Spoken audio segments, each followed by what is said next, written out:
નમસ્કાર, હું છું મિત્તલ. શું તમે જાણો છો ની અમારી આ સિરીઝમાં તમારું સ્વાગત છે.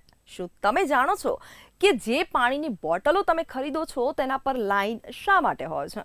સાચું કારણ સાંભળશો તો તમે ચોંકી જશો. જી હા, પ્લાસ્ટિકની પાણીની બોટલોની ડિઝાઇનમાં આ આડી રેખાઓનો સમાવેશ કરવા પાછળ એક વૈજ્ઞાનિક કારણ જવાબદાર છે. શું છે આ કારણ? આવો જાણીએ.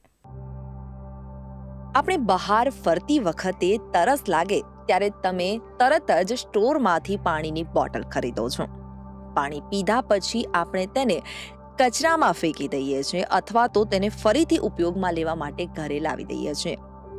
જો તમે આ બોટલને નજીકથી જોશો તો તમને તમામ પ્લાસ્ટિકની બોટલની ઉપર રેખાઓ જોવા મળશે.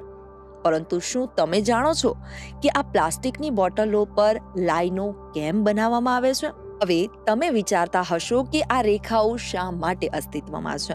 આ રેખાઓ પાછળ એક ખાસ કારણ છે.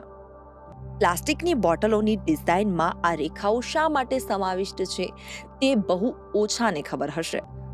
પ્લાસ્ટિકની બોટલની ડિઝાઇનમાં આ આડી રેખાઓનો સમાવેશ કરવા પાછળ એક વૈજ્ઞાનિક કારણ છે. તેની પાછળનું કારણ છે કે પાણીની બોટલ હાર્ડ પ્લાસ્ટિકમાંથી બનાવવામાં આવતી નથી. સખત પ્લાસ્ટિકને બદલે સોફ્ટ પ્લાસ્ટિકનો ઉપયોગ આ પાણીની બોટલમાં કરવામાં આવે છે ને તેથી આ લાઈનો ન હોય તો આ બોટલ પરિવહન દરમિયાન તૂટી શકે છે.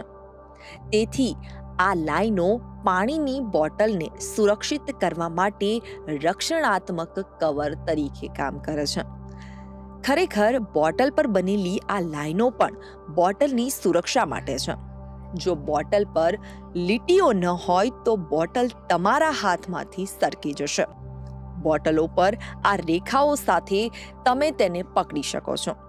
ઘણા લોકો વિચારે છે કે આ રેખાઓ માત્ર ડિઝાઇન માટે છે, પરંતુ એવું નથી. તેની પાછળ સલામતીને લઈ એક મહત્વપૂર્ણ કારણ છે.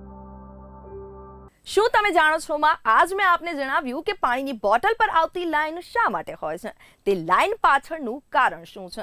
શું તમે જાણો છો માં? આજ બસ આટલું જ. ફરી મળીશું નવી માહિતી સાથે. ત્યાં સુધી જોતા રહો બુલેટિન ઇન્ડિયા, ભરોસો ગુજરાતનો.